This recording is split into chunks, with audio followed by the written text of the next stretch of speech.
Cats and dogs evacuated from Louisiana ahead of Hurricane Ida now being looked after in Texas at another shelter called Operation Kindness.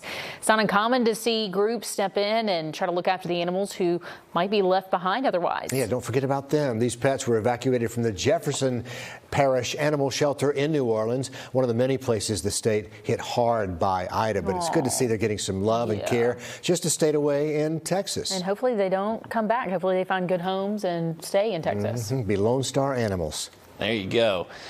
All right.